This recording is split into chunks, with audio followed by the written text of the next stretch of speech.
though they may not be developed and you can't see them, they're still in there. You have to pull them out and work on them. Here we're two of them, they got glued together.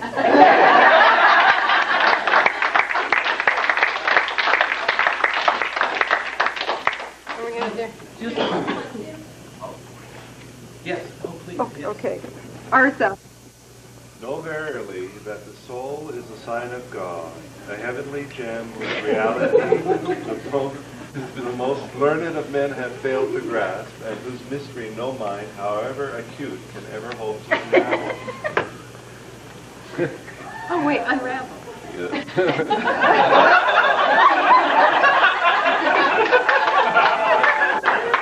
It is the first among all created things to declare the excellence of its Creator, the first to recognize His glory, to cleave to His truth, and to bow down in adoration before Him.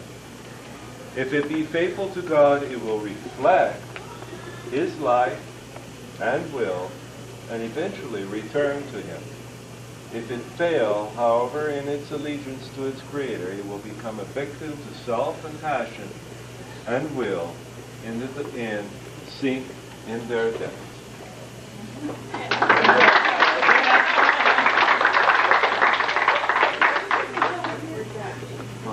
Everyone? Does that cover everyone? Okay, we're going to wrap up in about here in about 5 minutes. This was really, it was challenging for you to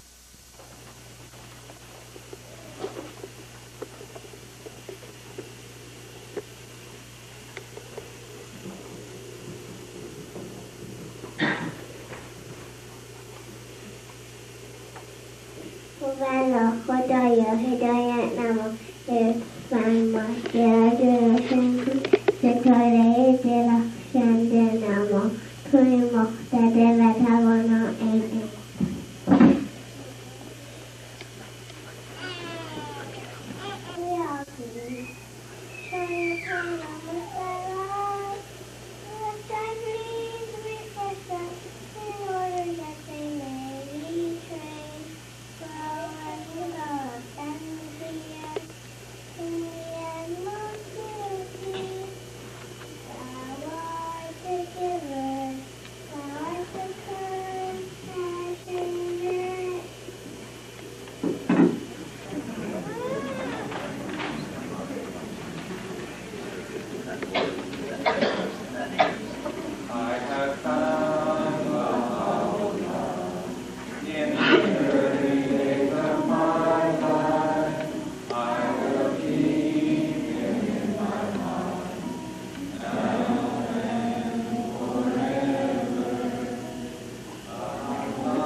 Rise and shine and give God your glory, glory. Rise and shine and give God your glory, glory. Rise and shine and give God your glory, glory. Children of the Lord. The Lord said to Noah, there's going to be a flooding, flooding. Lord said to Noah, there's going to be a flooding, flooding. Get your children, all muddy, muddy children of the Lord. Noah, he built him an arky, Noah, he built him an arky, made it out of every barky, children of the Lord. The camels, they came on like Susie, camels, they came on like Susie, elephants and kangaroos, children of the Lord. It rained for 40 days, rained for 40 days, almost drove those animals crazy, children of the Lord. The Lord came out and dried up the landy, sun came out and dried up the landy, everything was fine and dandy, children of the Lord. The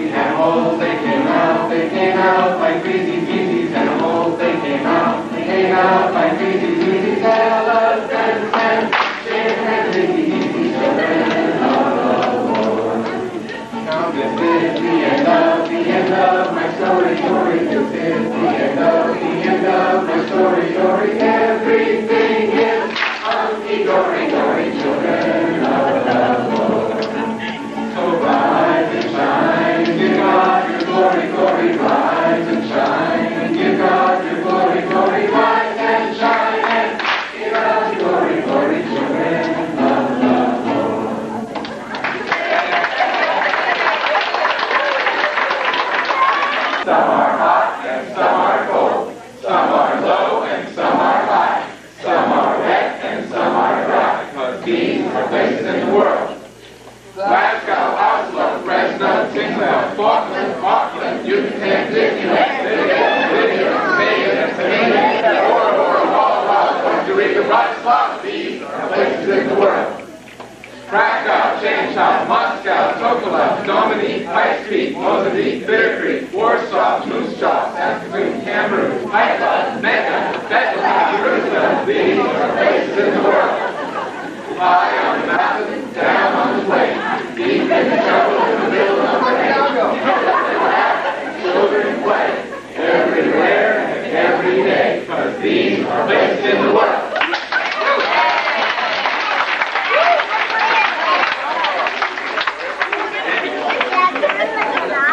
Flows much easier when you think to it.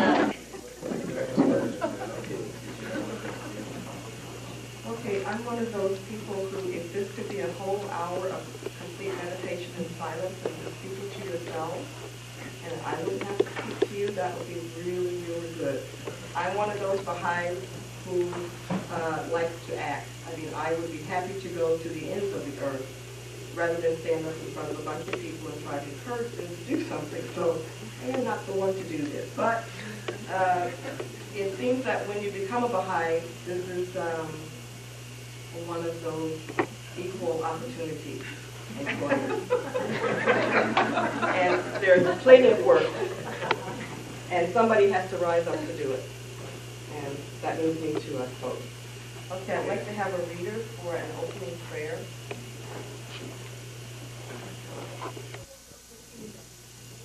How many a soul extended all its span of life in worship, endured the mortification of the flesh, longed to gain an entry into the kingdom, and yet failed, while we, with neither toil, nor pain, nor self-denial, have won the prize and entered in.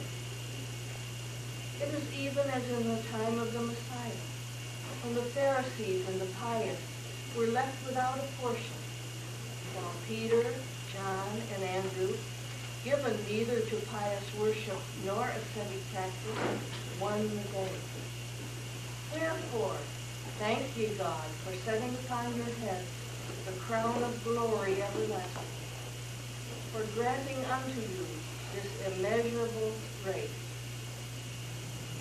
The time has come when, as a thank offering for this bestowal, ye should grow in faith and constancy as day followeth day, and should draw ever nearer to the Lord your God, becoming magnetized to such a degree and so aflame that your holy melodies in praise of the Beloved will reach upwards to the company on high, and that each one of you, even as a nightingale in this rose garden of God, will glorify the Lord of hosts and become the teacher of all who dwell on earth. O Lord, enable all the peoples of the earth to gain admittance into the paradise of thy faith, so that no created being may remain beyond the bounds of thy good pleasure. From time immemorial thou hast been potent to do what pleases thee, and transcendent above whatsoever thou desirest. Sabbath. This assemblage is composed of thy friends who are attracted to thy beauty and are set ablaze by the fire of thy love. Turn these souls into heavenly angels. Resuscitate them through the breath of thy Holy Spirit. Grant them eloquent tongues and resolute hearts. Bestow upon them heavenly power and merciful susceptibility. Cause them to become the promulgators of the oneness of mankind and the cause of love and concord in the world of humanity, so that the perilous darkness of ignorant prejudice may vanish through the light of the Sun of Truth. This dreary world may become illumined. This material realm may absorb the rays of the world of spirit. These different colors may merge into one color, and the melody of praise may rise to the kingdom of thy sanctity. Verily, thou art omnipotent and the Almighty.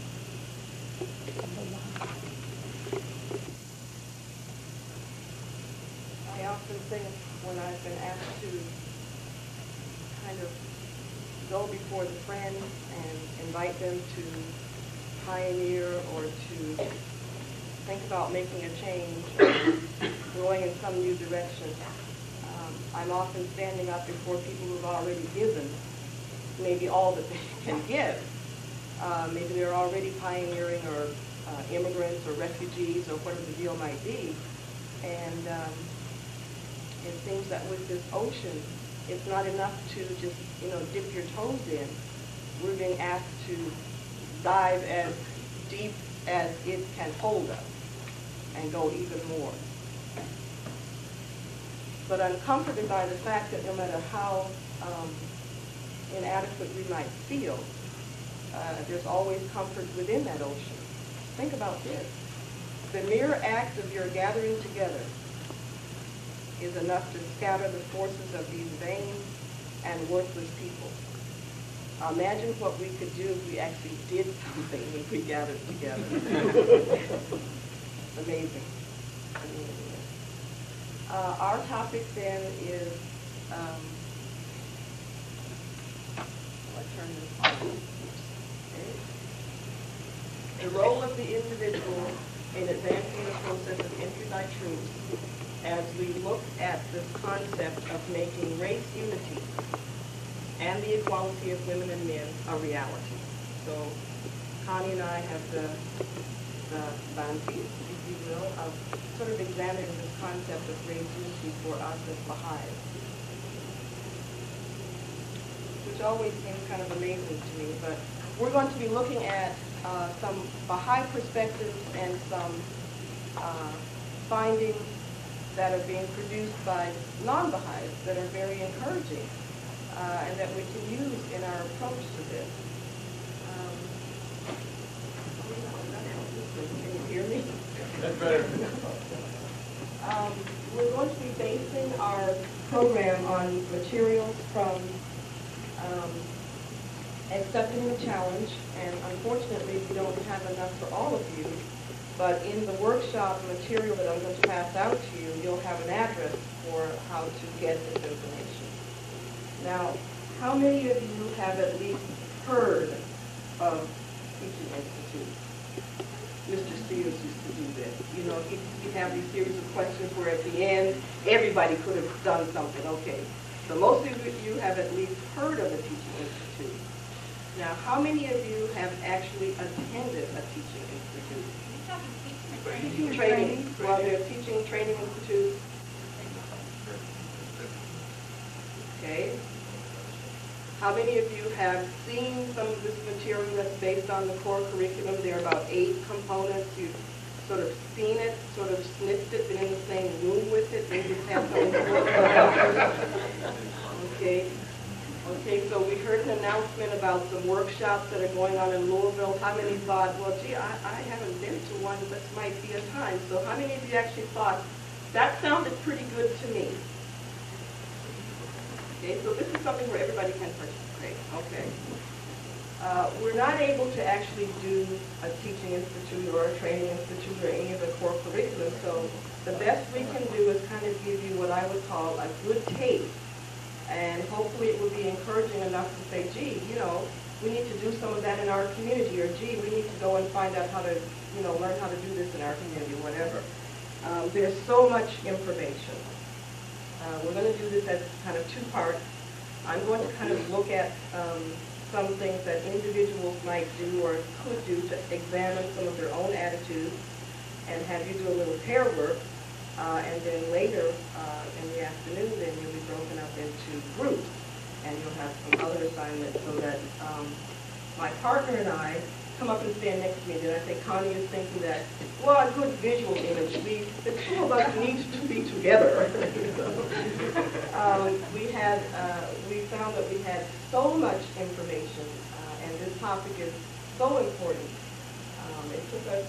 We're still sort of even now trying to figure out how are we going to just do all of this. But I think we've kind of come to a conclusion that even though we would like to be able to do something up here as a kind of a, a duet, it's going to be that I'm going to do one part of it, and then you'll have the bounty of Connie's great spirit in the afternoon. Part's over. Bring out the hook. And I have to say that I'm very, very happy that we're not going to be dividing this room, and I have to do this twice. Believe me. You would not believe that I supported myself in Europe as a business trainer, right? I could face them down, but somehow this is very nerve-wracking. Okay. For every one of you, his paramount duty is to choose for himself that on which no other may infringe, and none usurp from him. Such a thing, and to this God is my witness, is the love of God, could ye but perceive it. We're talking about advancing the process of entry by truth. Okay, it seems like it's not difficult to actually have entry by truth. You know, you show up, somebody who looks a little different among people, and you're sort of a celebrity, and you get on TV, and people come, and you got thousands of people. Okay, the garden is beautiful, and you look inside, and a lot of them stay at the door. So where we kind of fell down with the entry by troops at the beginning when we had mass conversion is that they all entered, okay, but they stayed at the door. Somehow they didn't enter in. So if you can get to some of these workshops, training institutes, teaching institutes, which are different from deepening, you will be entering into a process, hopefully, that will take you and draw others with you from the door to actually participate in this wonderful garden that's called our faith. I want to kind of point out that the old world is moving in some very interesting directions that we Baha'is perhaps need to become aware of and join with. You might have noticed in the Baha'i News a report about study circles and how Baha'is. Well, just a small thing. Louisville started very successful study circles now. The study circles are dealing with racism. These have not been started by Baha'is. These are groups of interested citizens who realize that they have to do something about racism, so they set up these study circles.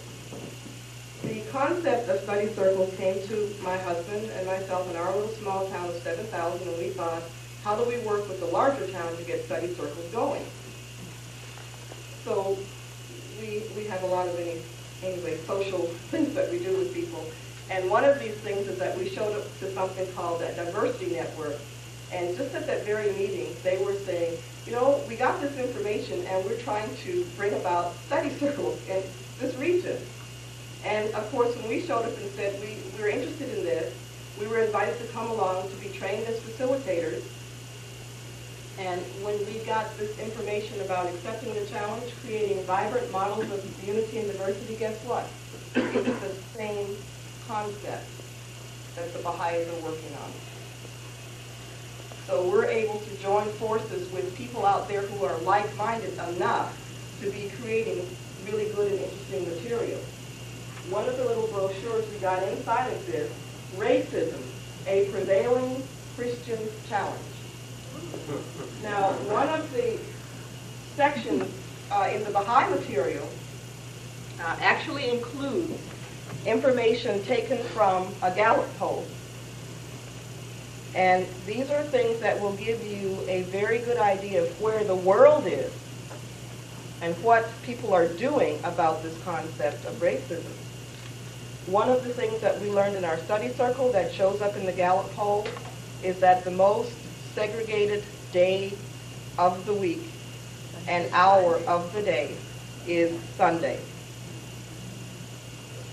You know you're a Baha'i if on Sunday your car is sitting in your driveway and your neighbors must be wondering, well, don't those people ever go to church? That's a sign that you're a Baha'i. You know that you're a Baha'i if you're looking to go to Baha'i school every fall. That's a sign that you're a Baha'i. But here are all of these sort of common facts that are showing up on polls. And one of the other facts that's kind of interesting for me is that the people of European background have much more hope that the racial problem is being solved. The blacks are much more pessimistic because they live in places where most whites don't go and don't have to see. And that's another thing too. If you want to meet a truly bicultural person, a person who can manage in the black culture and the white culture, it's most likely to be a black person. We heard on the radio an interesting report of a young man whose parents were black and white. And he was sort of trying to make the decision about which community he'd like to throw in with. He could very easily exist, apparently, among the larger white community. So given all of the inducements and goodies that he could have there, you think, hey, I'd be over there in a minute living up, someplace. But he was actually deciding to live in the black community, and he was talking about he wouldn't marry someone who was not black because a black wife for him would give him the benefit of being able to function in both cultures successfully. Whereas if he had a white wife, she would feel very uncomfortable in the black community. There are, if you can think about it, there are two realities in this country. And I think part of what I can do is give you some insight. Connie is going to have a newspaper article from Chuck Egerton, who actually helped put this information together, talks about one man's journey. Well, let me tell you about one woman's journey, okay? Because it looks a little bit different. And part of that journey has to do with the fact that I became a Baha'i at 19. So most of my communities that I can talk about have been Baha'i communities. Now, to win your way through some of the minefields in Baha'i communities might be kind of interesting for you to hear. You don't see a lot of black people here today, and yet, there's plenty of black Baha'is. And plenty of folks who came in during the entry by truth. And you go back to them and they have pictures with Abdu'l-Baha on the wall. They have their prayer books handy. Nobody's been to see them for 20 years in some instances. So why is it so hard for the blacks to rise up and be here amongst the rest of us? I think it is hard because the black community is a large extended family, especially for rural people. I'll just say it that way. And for them to step out into a culture and a community that is, let's face it, most of you are not black, and to expect them to come and feel comfortable here is a little uncertain. None of you probably live in a black community for all kinds of reasons. Not good housing, you could think of everything you wanted to, but most people expect that blacks would want to come out and be, where you are. And it's always kind of a shock to comprehend that maybe they're not comfortable there. Which brings me to this point about race, ethnicity, and culture. Every culture likes to spend time with things that are familiar to themselves. I lived in Canada for 16 years, and I lived in towns, in many instances, that had up to 47 different ethnic groups. I spent 12 years in Finland, and they used to say to me, what do you miss the most? And do you know what I miss? The diversity of that culture.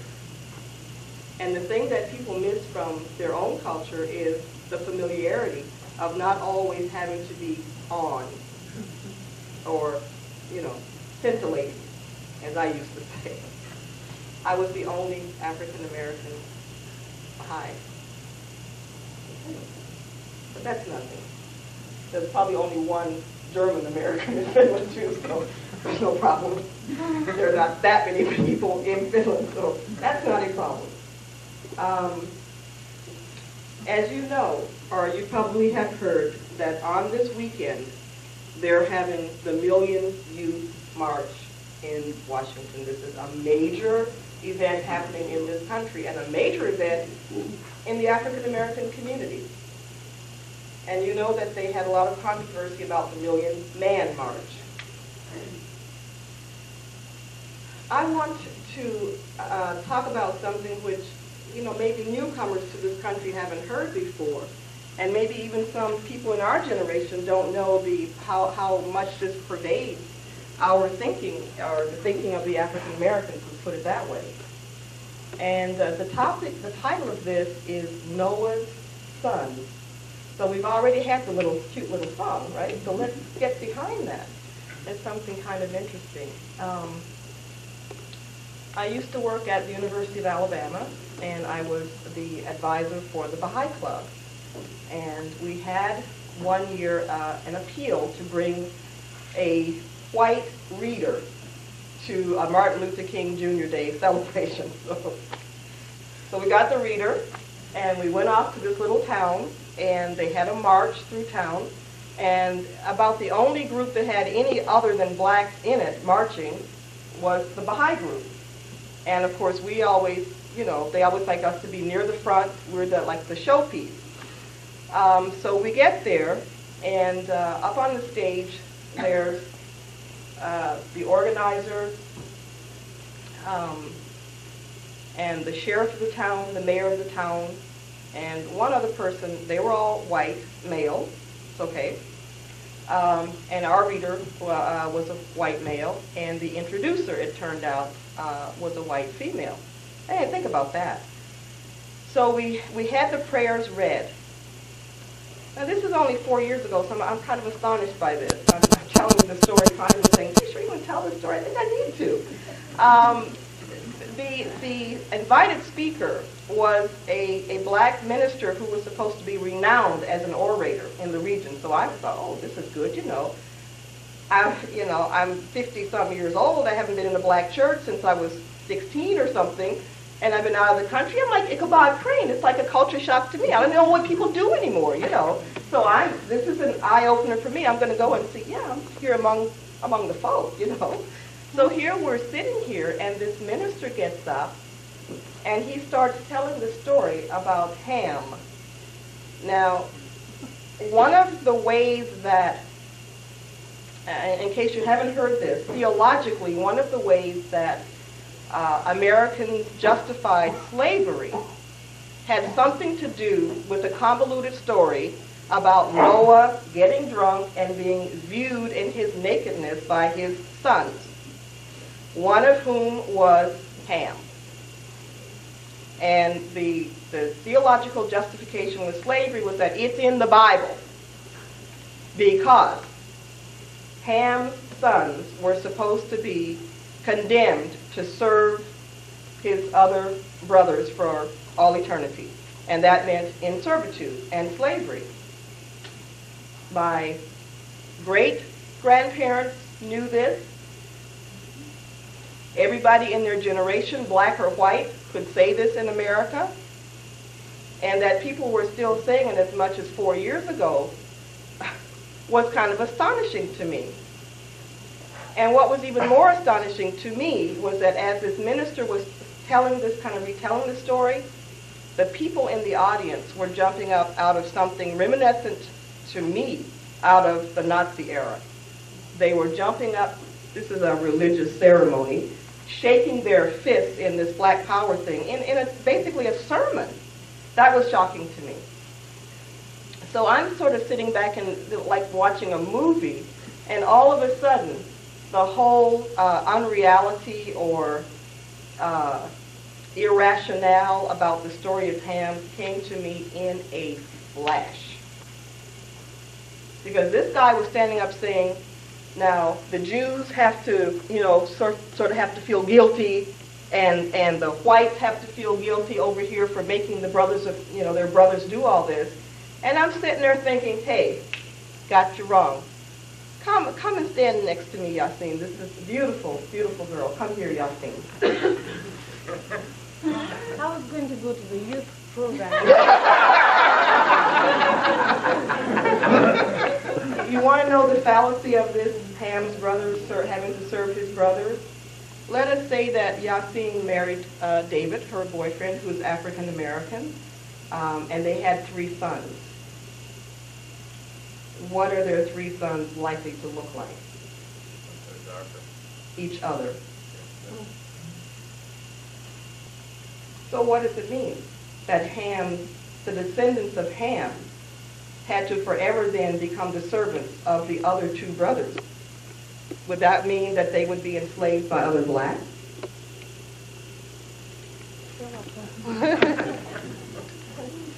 Yet this has gone on for centuries.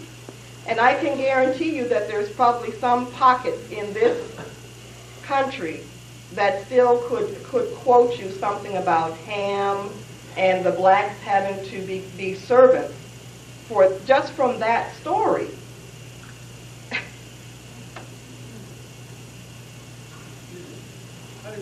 Was Ham black in the Bible story? Well, in the story, the way they interpret it, yes, he's supposed to have woolly hair. If he was his son, I was one of his sons too. Yes, that's what I'm saying. He was the son who was supposed to have his progeny condemned to serve the others. Well, the warped logic of it is that it's so far back that somehow we've now delineated into separate races because all of Ham's descendants are dark skinned and then the other descendants were light. Well, but that's just what I'm saying. If Noah had 3 sons, they all had to be the same. Right, absolutely. Yeah. Well, and even on this question of woolly hair, when I was in university, we had to do presentations in our speech class, and a Scottish girl with extremely woolly hair got up and gave a talk on the care and upkeep of an afro. I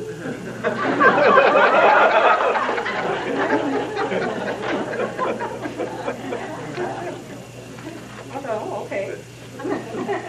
Half the people in the beauty shops getting their hair straightened seem to be German. I don't know. Okay.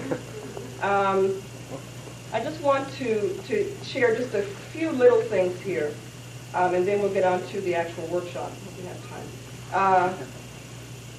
What is race? This is under a topic in this information called Scientific Proofs of the Oneness of Humanity. There's a quote that says in the future even science will help us to have an understanding of this. So this is where Baha'i then has done research using the information from some of the leading people in their field on anthropology and genetics and so on to come up with this. The origin of the word race is unclear. Some trace it to the Latin radix, meaning root or stock, and some others trace it to the Italian razza, which means breed or lineage. It is used to designate any aggregate of people that can be identified as a group. According to this usage, persons who have a common ancestry or who share common beliefs or values or any social or cultural traits are considered a race. Now imagine when I got to Finland, right, I was now blamed for everything America did, and I was called a Yankee. Okay. So there you go. These things can change overnight. We don't know. Human beings have always come in a variety of hues and statures. The ancient Egyptians, Vikings, and Chinese, while fighting and conquering in every corner of the globe, never thought that the people they encountered were biologically different. And those men who had harems, the more diverse the women and the more they came from different corners of the earth, the more, I guess, successful he was considered. For most of recorded history, the idea of race did not exist. This idea entered the social and scientific consciousness during the age of exploration and the discovery, quote unquote, like the Indians were here, of the New World. Before Europeans took to the seas, there was no mention of race. I won't read all of this. I will encourage you to get this. Prior to the 16th century, the world was not race conscious, and there was no incentive for it to become so. Maybe you've heard of Richard Leakey. We are one species, one people, this quote. Every individual on this earth is a member of Homo sapiens, and the geographical variations we see among peoples are simply biological nuances on the basic theme. The often very deep differences between cultures should not be seen as divisions between people. Instead, cultures should be appreciated for what they really are, the ultimate declaration of belonging to the human species. No matter how one tries to divide humanity, there are many that do not fit into one category. I used to, describe, people meeting me in Finland over the phone, and I would say, I'm the little African-American lady you'll see me standing under the clock, right? And nobody would come, and then I'd go back home, and they said, well, we came and we saw this lady who looked like a Native American lady. Well, my great-grandmother was Choctaw Indian, so which category do I fit in?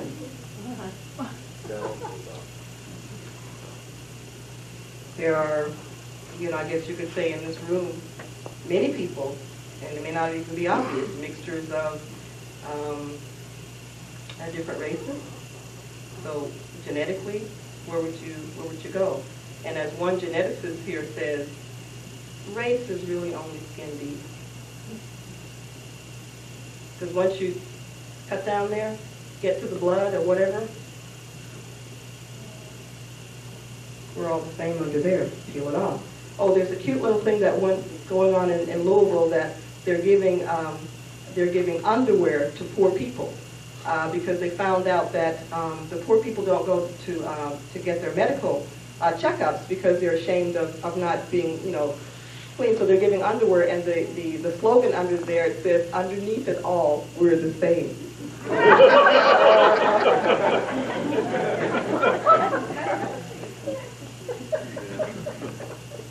So no matter how one tries to divide humanity, there are many that do not fit into one category. This is because extensive migration and intermixing of people has occurred, causing genetic material to pass between widely separated human populations. And this is kind of interesting. There's one other thing here. There is little evidence that any visible differences have any practical advantages. These differences have arisen simply because we are a restless, adventurous, hopeful, migratory species whose intelligence and quest for survival has allowed us to survive in almost every corner of the globe. Now, the one thing I want to kind of emphasize that even though in the United States it is the black-white problem worldwide, you can see that there are traditional hatreds between people. Some based on race, some based on nationality, some based on religion. Just look at what's happening in the world, and class, which causes me to really think, with all that's happening now, dear friends, the world has ended. All of those old social constructs are falling down everywhere. I would be standing in a classroom in Finland, and they would be trying to tell me that they had no race prejudice, but they absolutely hated German people. And the same language they were using for German people was exactly the same thing I grew up hearing, and I'm supposed to participate in that now? I don't think so. Skin color genes are turned off and on very quickly in evolution. Peoples can go from black to white or white to black in 10,000 years. This is the chairman of the Department of Anthropology at the University of Florida.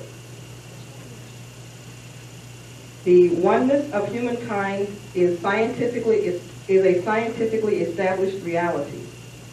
Science can no longer be used to justify racism. This is a behavioral geneticist from Washington University. One anthropologist in a textbook writes, all humans appear to have a black or African ancestry, no matter how white some may be today.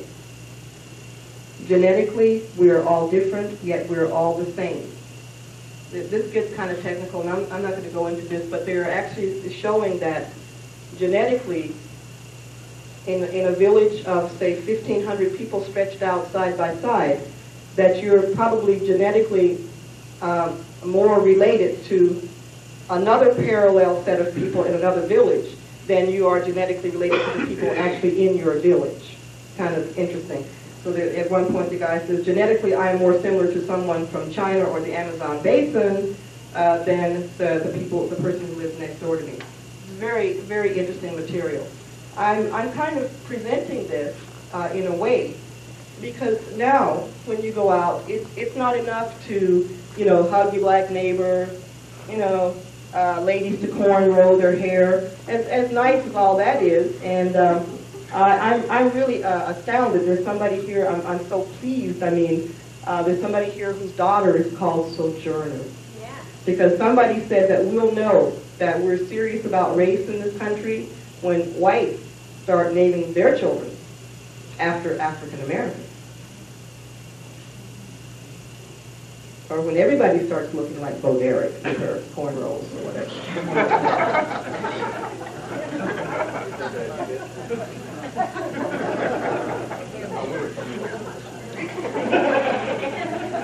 Okay, and actually right here in this material, it really says that, race is not an actual fact of life. It's that we're human beings, and the outer parts of us are just what makes us unique or different.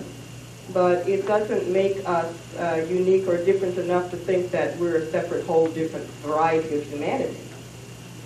And as a matter of fact, in our study circles, the leader of that is a very black man. And he looked, he said, give me 10,000 years.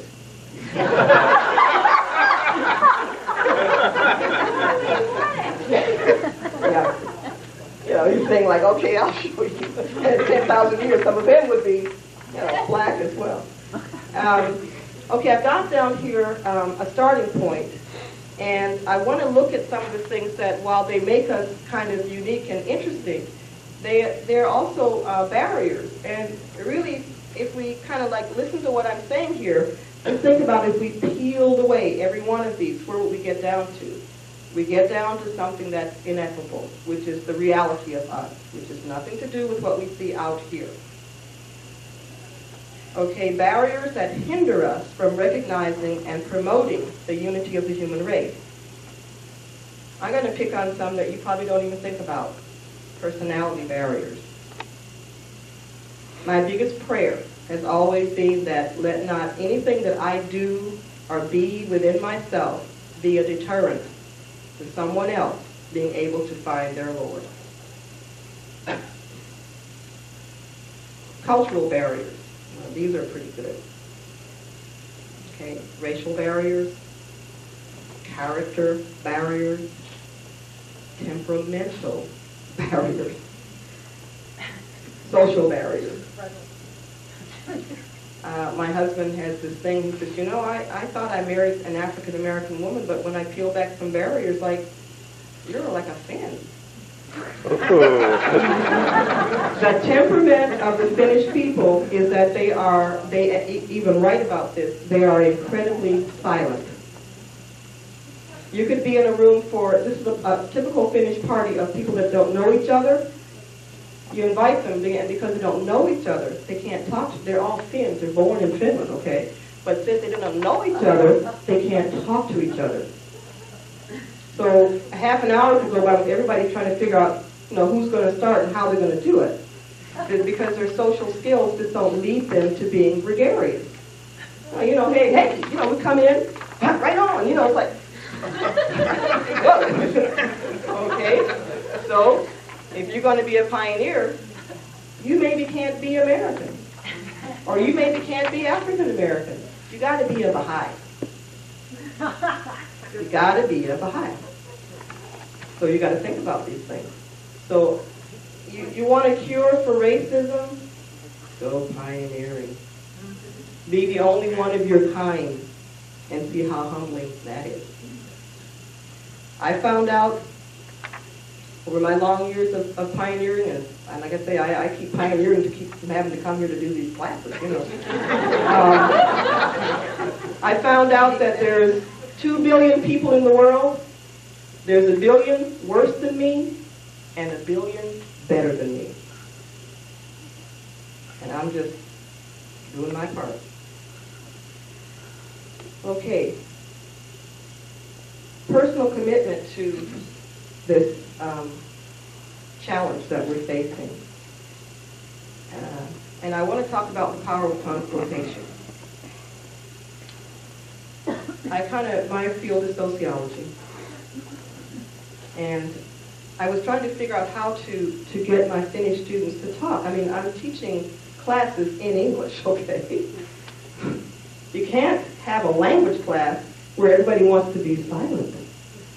So you have to talk. So how to get them to do something that culturally was very difficult for them to overcome. And I actually ended up having to do some research because I was thinking, they kept saying, you foreigners, you seem to talk more than we do. And as I would go back and forth between Finland and Canada, I noticed that the Canadians did talk more. And it kind of got me thinking, well, what? So I had to do some research on this, and it took me a summer to figure it out, but this is it. The Finns are one big, extended, happy family. You're in a family, right? Do you ever talk to each other in the morning? You get up, right? You grunt. You want a cup of coffee. You drink the coffee. You got all your little cues in line. You don't have to talk. Okay? I talked about a country that has 47 different national groups, no common language, no common mentality, no common history. How are you going to convey how you're different or how you're the same or anything unless you have a means to communicate? The more different you are, I think, the more you have a need to figure out how to tell the other person what's going on in your field of thinking. They can't guess. Everybody eats rice. Some eat it with a fork, some eat it with 2 sticks, some eat it with their hands, some scoop it up with bread, and the idea is to get the rice in your mouth. And there are myriads of ways to do it, and they're all correct. Some people may not want to do it with their fingers. The Finns would never touch food. They even eat pizza with a knife and fork. So I even had to learn how to do that. Okay. So why don't people talk to each other? And I want to bring this down to this subject of race unity. In a lot of the facilitation that I've done with teaching institutes, I've discovered that, especially in this country, blacks are not apt to want to talk to whites. There are reasons for that. They feel that their language isn't good enough in some instances. They feel that they don't have the same social graces. And besides, nobody's ever asked them their opinion before, so, why should they start giving opinions now all of a sudden? Out of the blue, they're going to start telling you what they think and feel. They're not going to do that. So there's a kind of a face saving that goes on. The blacks will say everything that's nice and acceptable, but it may not really be true for them. And so you're having a wonderful old time teaching them, and they haven't revealed anything of what's really going on in their heart. They just they won't do that. How to break those barriers. I'm going to talk about maybe some things here. One of the things that I want to encourage you to do is to write away for this information, because it is, it's all from a Baha'i perspective. As you go around teaching people, you're going to have to really say something that's going to catch their attention that's a little bit different. I hope you were listening to that prayer. You probably heard it and said it before. I mean, to pray in this country that all mankind would flow into one race right away. You're going to be lynched in some counties to even think that you would pray for that. You don't have to mail away for it. All the assemblies have it. Okay. All the Southerners. Well, Yeah, all this area. Yeah, all those in the southern region, 16 states. But not the northern. So I'm going to urge you to do that. And one thing I have, would you be my beautiful assistant? See, it's all changed now, the man of white of the Baha'i world.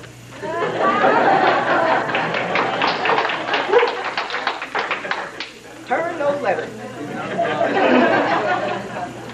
You know what, Brett? I need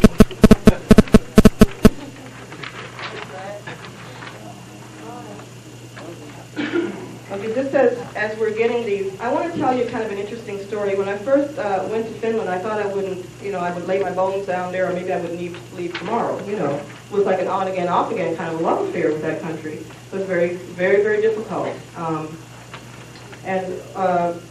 was having a little talk with an adult education class one night. These people who had studied English for a long time and could speak English really well.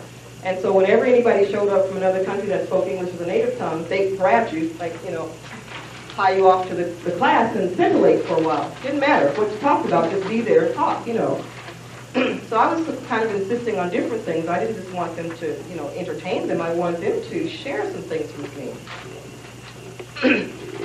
So we're standing up there talking. I'm standing there talking. And suddenly out of the back of the class, somebody said, "Why are you here?" And I said, "Well, I'm here."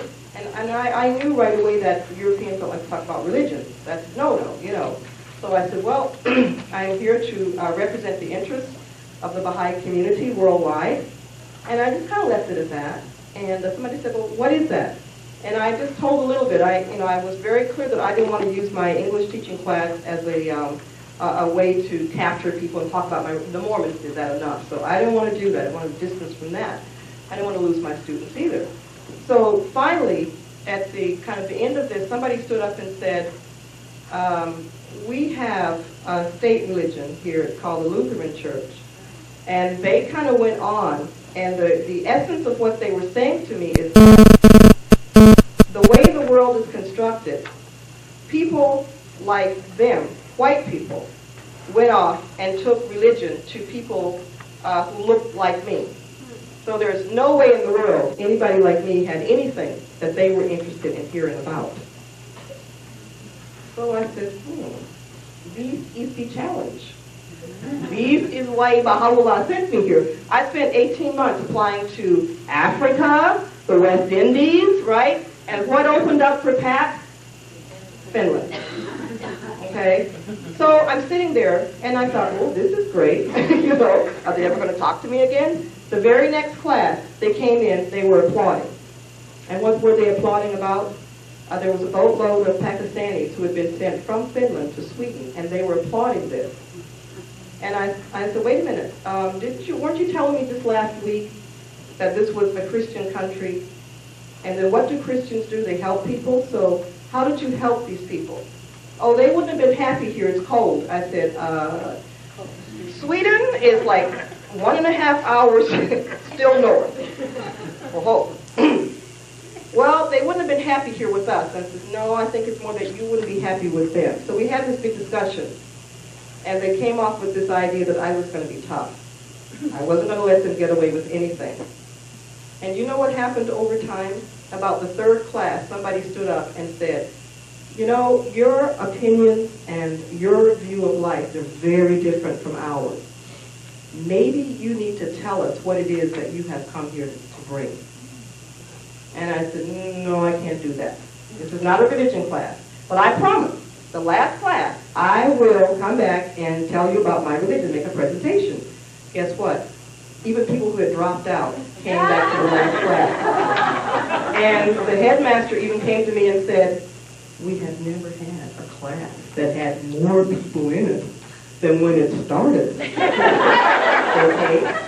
Now he's giving me the time. He's giving me the time back there. Now these same people, when I announced I was going to, the Baha'i said, now you've been in the country, you need to come and help us form an assembly in another town. So I had to tell my students, I'm leaving. I won't be coming back next year. My God, they were so guilty. What did we do to run you off? And I was like, huh?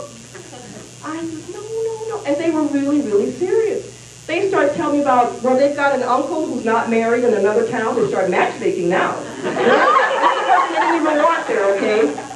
And so finally I saw how guilty they were feeling. I said, no, really, listen. I've read every English book in the library. I got to move on to find another library. I had to hit them in the, in their little funny bones to kind of raise them up because they were now so upset that I was leaving them. Okay, just by this then.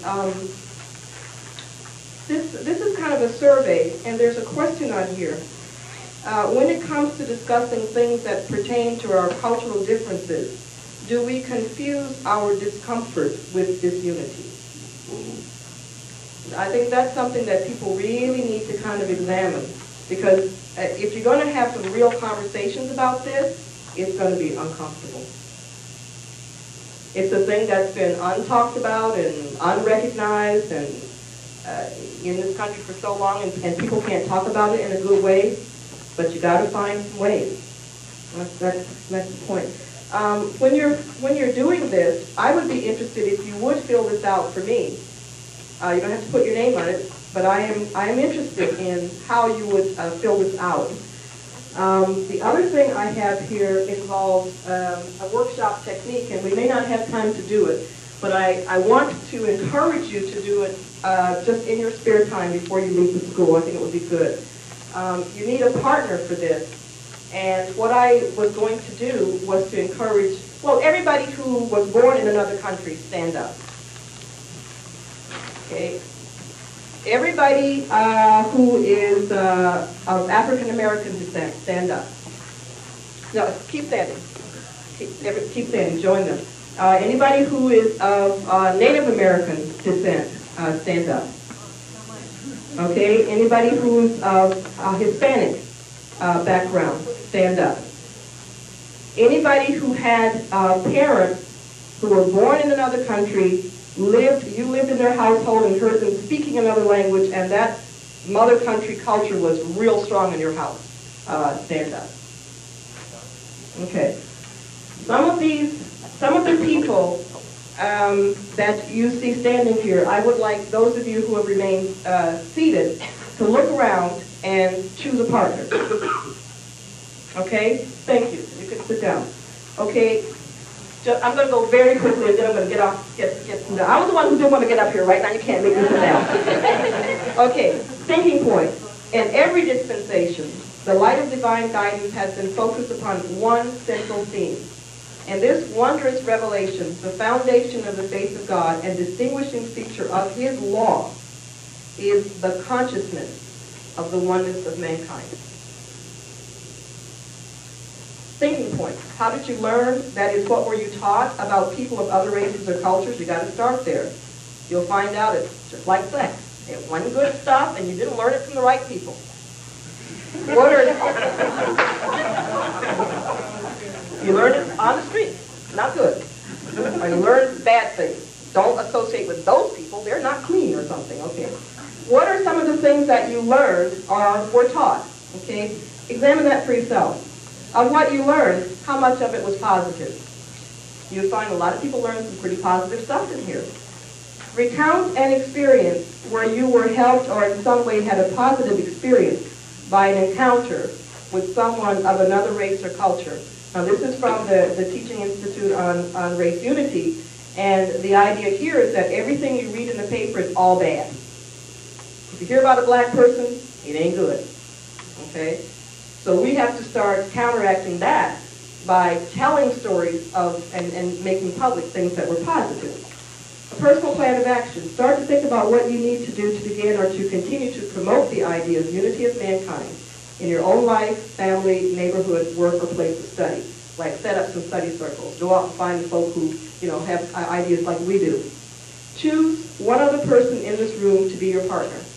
Try to choose someone who is very much unlike yourself, someone of a different race or someone much older or younger. I think I'll skip that one if you can, or someone of a different culture. Eat lunch with that person, if possible, and or spend some time getting to know this person. Find out where they or their family originally come from, what kind of education or career plans they have, how they became a Baha'i. Each of the persons in the pair can take turns asking questions and listening to the other person's story. And it says at the afternoon workshop, be ready to introduce your partner. We'll skip that for now, but just try this, okay? And in Finland, we used to actually have themes in the morning where we would have to then find ways to carry out that theme throughout the day. Everybody had an individual response. I'm bringing this back here. Teaching institutes, just to end, you'll be happy back there. Teaching institutes teach us to see the pattern of our lives in a new way.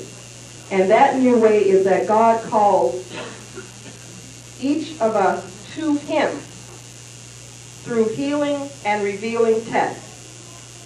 These tests bring forth the virtues and strengths we each need to live a good life. These tests empower us. Even if you have to carry out the task alone, without your race, without your community, even without a supportive Baha'i community, each person who is a Baha'i has to really stand up and sometimes be alone. Because the people that you call to the faith, you have to be an example of how that is to be done. I can show up in a black community and I belong to them, but I am not of them. I'm a Baha'i. And this is who we all are. And it is difficult to be a Baha'i.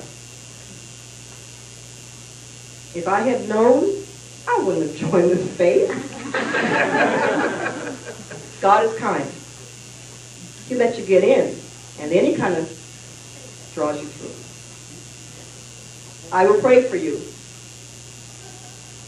God grant that the light of unity may envelop the whole earth, and that the seal, the kingdom is God, may be stamped upon the brow of all its people. Good luck.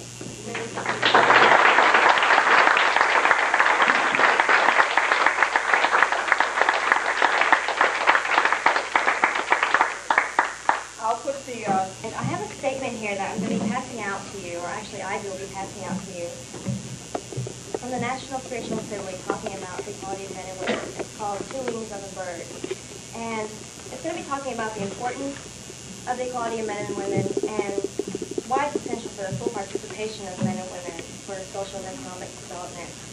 And one of the things that it states in here is that the characteristics of the new age that we need are spirituality, genuine love, purity, and good deeds and action. And it says in here that women have strength in these qualities. And since right now women aren't exactly participating fully as they should be, they're not provided the opportunity to, that we cannot progress and we cannot establish the new world order, unity, without this other missing link. So before we go into that, I kind of have an icebreaker here that I want to begin with. And I would like to go around the room and everybody first state their name, when they became a Baha'i,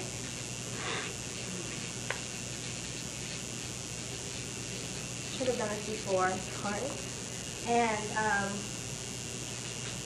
what their occupation is.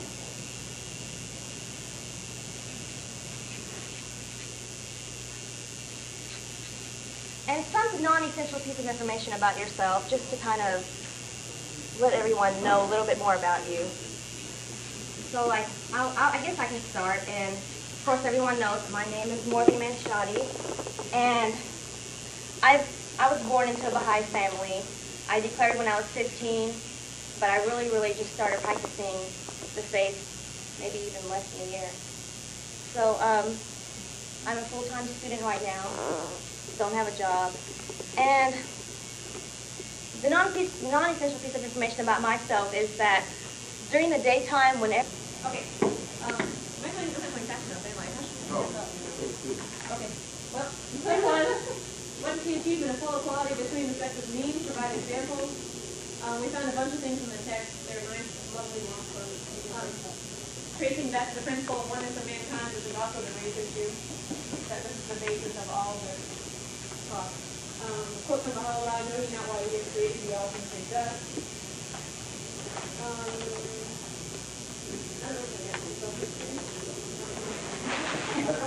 Can you get a little louder, please? Okay. Question 3 was, what is the root cause of discrimination against women? There's a lovely long quote on page 9, bracketed off. It starts with the quote, the world in the past has been ruled by force, and this quote goes on, of course, saying that, men have inferior strength, and they got their way. So we trace it back, though, to the major cause of this is the lack of spirituality. Yogi Effendi says we're at present in an exceedingly dark condition spiritually. And the Universal House of Justice says the powerful spiritual forces are at work in the hearts of the people. Maybe we could discuss this for just a minute, those 2 points as a whole group, and later we'll do some other things in small groups. To me, I just think like the disease of the old world order that is crumbling, and the way that affects you versus Baha'u'llah's spiritual power that has been released by the revelation of this new world order, which is being rolled out instead. Can you in the back hear when he's speaking this way? Not well. Then we'll stand up and kind of talk to the whole group, because we don't have mics that are good to work at this time. Any other reactions? But first, to look at the 5 factors of growth, and one of them we're going to really deal with today. Commitment to spiritual transformation. Love and unity.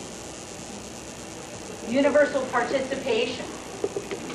And then we go into the balance between consolidation and expansion. And we should be ready for the Baha'i community to be as a model.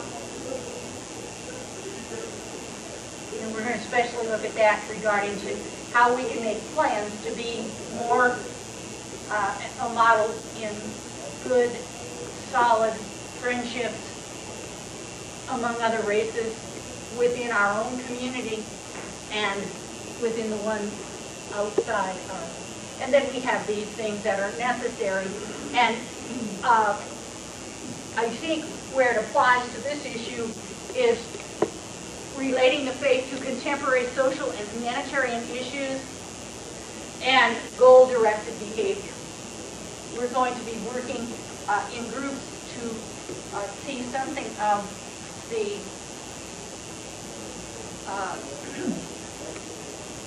relationship that we can have with the outside community, as well as improving our own functions.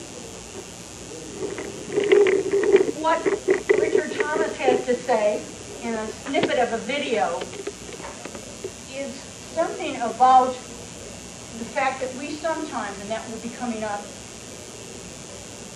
don't see the problems that exist. And there are 4 levels of this kind of dysfunction. We sometimes deny that a problem exists at all. We maybe see the problem but don't think it's very significant. Maybe it's significant and we know it exists, but we don't think it can be solved. Maybe all those 3, but we don't think we have a part in it. We deny the involvement of ourselves in trying to solve the problem. This is part of a video that I want to show you, a presentation that he does. It will have something to do with the timeline later on. We'll look at the timeline that he did some research on back in the back, but that's just incidental. When you walk by, you can see that. I hope I can get this started here. Let's do this expert. Come. What's the plan? First push on, right? Social unity formulated by Baha'i is so sociologically different in terms of a paradigm of racialism that we don't even understand its implications, which is the reason why sometimes when when we talk about racial unity, in the old paradigm, we're talking about, well, how do we unify all these folks? Okay? If we look at it in terms of the old paradigm, each one of these unities would be sort of equal. It takes the same amount of energy to unify, Jews and Catholics, the same amount to unify Hispanics and Native Americans, the same amount of the unified Vietnamese, you see, and Italians. But one of the things we don't know anything else, is that in terms of American race relations, some of you who are sociologists or psychologists remember some of your social distance studies. What is so interesting is that no matter what immigrant group have come to this country, at a certain point in this generational assimilation, it picks up anti-black attitudes, number one. Number two, you can trace the degree of acceptance and unity, of a particular immigrant group, even those immigrant groups that are persons of color, okay? You can trace it in relationship, to blacks. Okay, you can be a South African. You put that you are a South African or you are a Nigerian, and people are aware of that. Your housing opportunities are even better. It's a very interesting kind of a thing that people don't realize. Social distance studies for years have pointed out that of all the minority groups, whites tend to want to distance themselves more from blacks than any other group. Shoghi Effendi, without any sociological, he didn't write any great sociological articles, he didn't do any great sociological studies, but it was so interesting that Shoghi Effendi pinpointed that pivotal sociological factor years ago.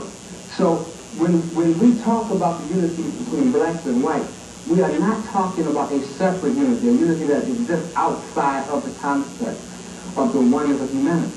What we are saying is that it is the most pivotal issue, and that if all the other groups focus on it, they in turn are going to be affected by it, because if we don't know anything else, we know that the civil rights movement, which was a conflict primarily between blacks and whites and had to do with blacks being marginalized in the society, when that movement began, many of the ramifications of that movement affected the gay movement, affected the war movement, affected every other movement. Studies on women, for example, point out that the civil rights movement penetrated so deeply into the political, social, and economic, consciousness of the nation that it released, power to be able to deal with all of the forms of stratification. And that, friends, is because the black-white issue is the only, it is probably the most persistent domestic form of stratification that we've had in this country. It goes uninterrupted from the colonial period to the present. No other immigrant or minority group that you can point to has had that type of thing. Even the Native Americans is very interesting. The Native Americans for many years were treated as nations. Okay, and when you read the notes of Virginia, of Thomas Jefferson, and other writers, interesting to note that even though they were in conflict with the Native Americans, they had different perceptions of the Native Americans. Okay, you see, and so the black-white issue penetrates much more deeply. You can do a content analysis of all kinds of literature. Okay, in fiction and nonfiction, what have you. It's in the collective psyche of white Americans. Okay, the black issue is extremely deep. Not only that, the contamination factor. When you study the contamination factor, that's another reason why the black-white issue is key. Every immigrant group that comes into this country, even persons of color, like Asians, okay, and I had one of my students one of my PhD students to do an analysis of the racial attitudes of foreign students on campus. Okay, very interesting. It's very interesting. They can come into this country, be a month in this country, and already they got some pretty well-defined negative ideas of what group. Not Indians, not Italians, not Jews, not Hispanics, blacks. No, why? Why? What's the sociological significance of that? What it is that it's a combination factor. Okay? American culture is so racist that once you come into this country, even before you come into this country, through American media and what have you, the most virulent and persistent form of racism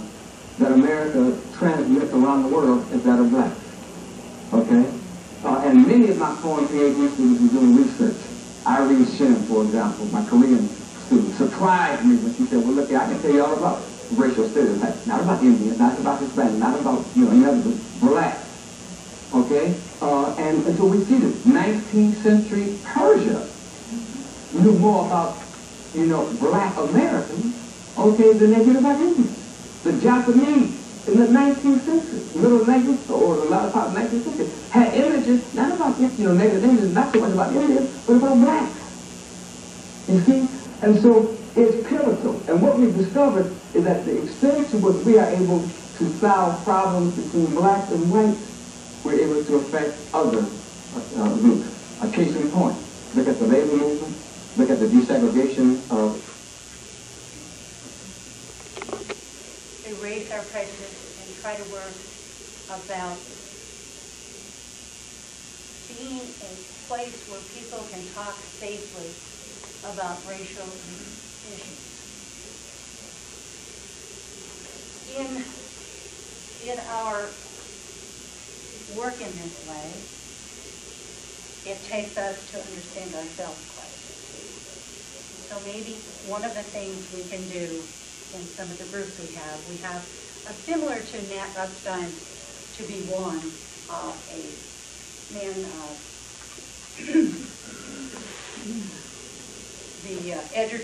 Chuck Edgerton has done a study just to show of his own attitudes. We have also some untouchable barriers of racism that are in existence, and we might want to talk about several of these in small groups. What I would like to do then also is to ask us to figure out what it is in our own communities that we have done successfully and share those ideas. So first of all, if we will work with a group working on the white man's racism kind of thing, one working on some of the untouchable barriers, and then at a time that I'll call a point to change, we will work on what are we doing in our communities, what have been successful on some of the activities, and we can share those together. And at the end, we'll especially work on the sharing it together of what we can be doing to in our own personal lives and in community life that has affected positively the racial mix of our community. Okay. So we need, I think we'll have 4 groups to begin with, and I will count this. We'll do 1, 2, 3, 4. And then we'll have, now we'll take a look at 10, 11, 12, 13. Okay, these are all and any of us in our group can do 14 or 15.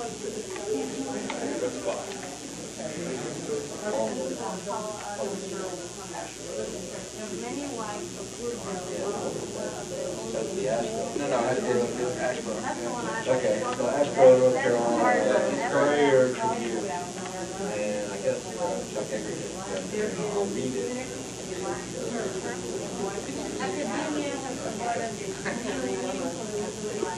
Yeah, good luck. Oh.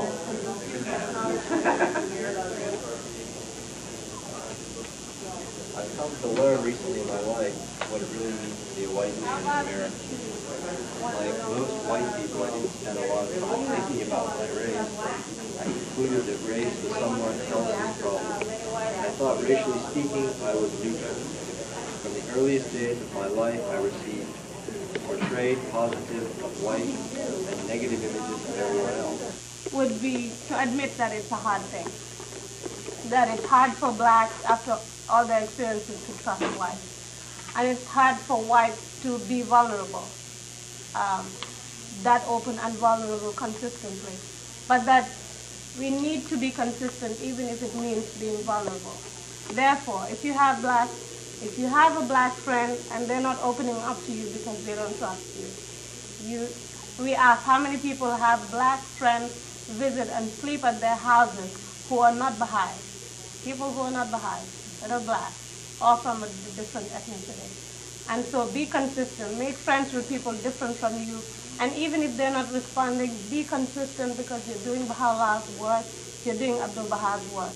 Whether they respond or not, that is not your business. Your business is to do work and to work hard. And the second thing is, not just, oh, there's a black table, everybody's black, I'm going to sit there, and then go home. But actually, how many whites are actually in the midst of helping blacks change their communities? Meaning, how many whites are moving into black communities and letting their children go into the same schools that the black children are going into? Because if you let your kids go to the same schools and you don't like the educational system, you'll join the PTA and you'll get it changed. And if your kids read better than black kids and they go to the same school, you could organize a program where your kids help the other kids read. Practical things like that, that you would do as a Baha'i because you really believe you're doing work for Baha'u'llah and you're not living in an all-white neighborhood and, doing your thing but having white friends, but actually living it instead of just talking it. So, anything else? But America is basically a racist society. People have failed to recognize racism's true nature. It is a psychological disorder. For the most part, North American multiculturalism does more harm than good in overcoming racism. A form of genocide has been directed against America's minorities, and finally, the friction between blacks and Jews is a deterrent to achieving community harmony. Now, for some reason, most of those seem kind of obvious, right? But then the one about the North American multiculturalism is like, wait a minute, what? Isn't that a good thing? So we kind of settled on trying to figure out what is the kind of maybe hidden, is that the trick question sort of thing,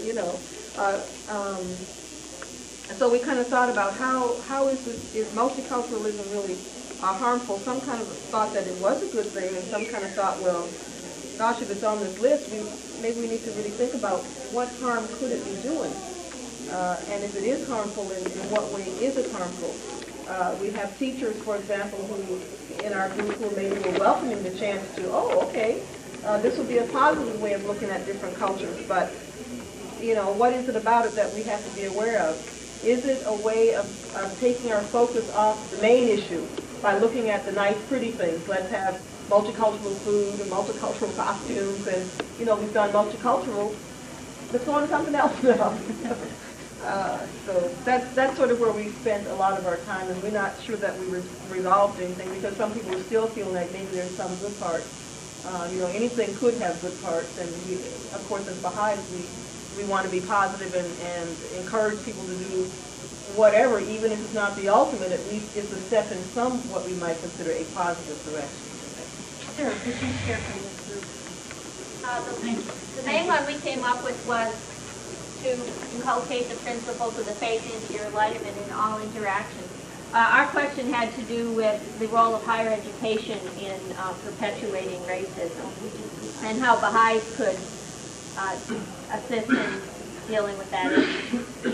So the first one was just to be a Baha'i and by your example show respect for all people and how you treat people. And that was especially true of Baha'is who are involved with higher education. They can be of service in that area. Although we also talk about, for example, parents can be involved with their children's school, and that site-based decision-making has given us an inroad to have more input into our school system. We slipped out of higher education there, didn't we? Yeah, slipped into lower education. One was, Mark's point was, for example, that his children are going to a different school and they're assigned to so that they can attend an integrated school. And Baha'is tend to want to do this, to live in areas that are integrated and so that they have an opportunity to live in that kind of environment, and their children do too. And this can also be taken to the point of higher education where a white individual will purposefully choose to attend a historically black college and university so that they can have that experience, and vice versa. The other one was that we should take on our role to inform other people seriously and to point out injustice and economic injustice where we see it, and to try to promote economic justice in the educational system. Are there any others? We're 11 minutes over our time, I think. And I'm just going to say this timeline is up here to get an idea of in the United States, greater United States, what happened, and in the Baha'i community, what happened. And there is a progressive, a spurt of growth and then a decline, and it keeps going that way.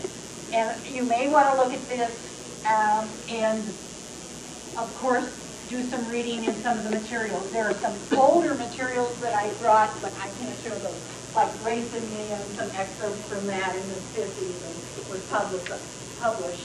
And interesting things, but time is not going to allow that to happen. I just want to say, I want to thank Connie for putting up this timeline. There's a lot of work in that. Yeah. And as I said, at the top, you want to see the blue documents how the United States has tried to handle the concept of race unity or not race unity or whatever with their laws and so on. And then you want to track all this time what the Baha'i community has been doing, okay? And don't forget, it was Abdu'l-Baha who first said, "And black is beautiful."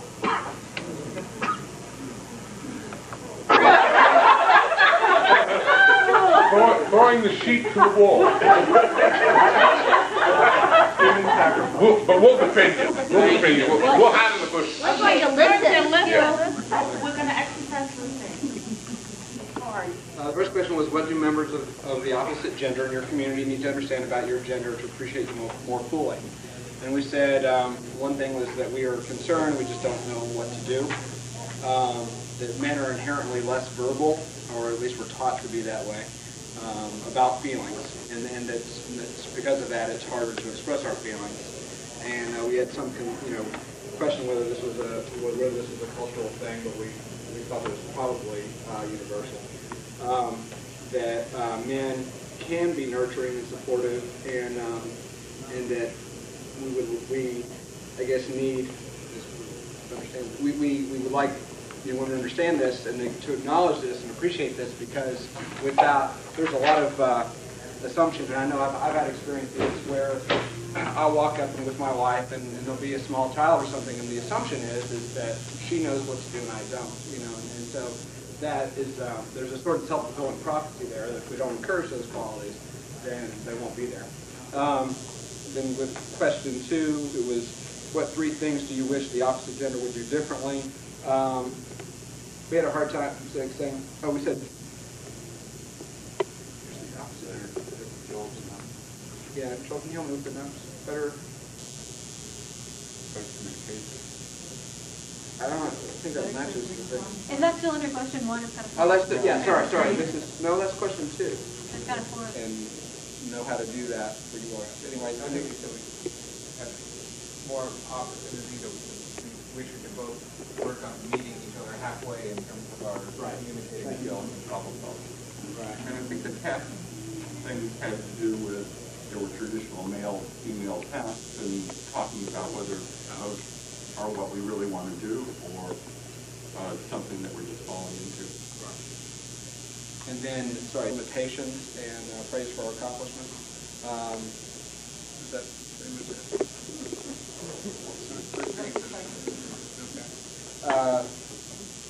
Then the question 3 was, what 3 things would you like to understand about them? And one thing was kind of came out of it is that to continue to exercise female qualities and prod us when we need that and exude that over us. We need that influence. We'd like to learn the dialogue skills. We were just kind of noting that when you guys were talking, just visibly, the 2 groups looked really different in the way that the communication style was going on. There was a lot more interaction, even among the group members. It just seemed faster and more lively with the women and the men. It was one person would talk, and and then you kind of stop and another person will talk. And that's how it went. Or Liborian. And we'd like to develop, we'd like to learn more about, we'd like to understand more about intuitiveness. We think that quality is a lot more prevalent in women, and we'd like to understand more how to learn how to do that. And then the ability to focus. Oh, sorry, okay. The question for it was, what do you like most about being male? And one thing we kind of identify as male quality is being able to kind of get in a zone on one thing and block out the world, and that's one thing men, are. So that's both a positive and a negative. So we try to bring it out as a positive thing somewhat. Then what we said was it's easier to get out of the bathroom at a basketball game. Just for the biological function there.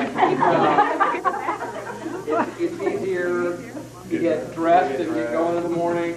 And we get to marry women, and then just we saw we articulate a different way, so we try to come up with the difference in biology. We appreciate not having certain heightened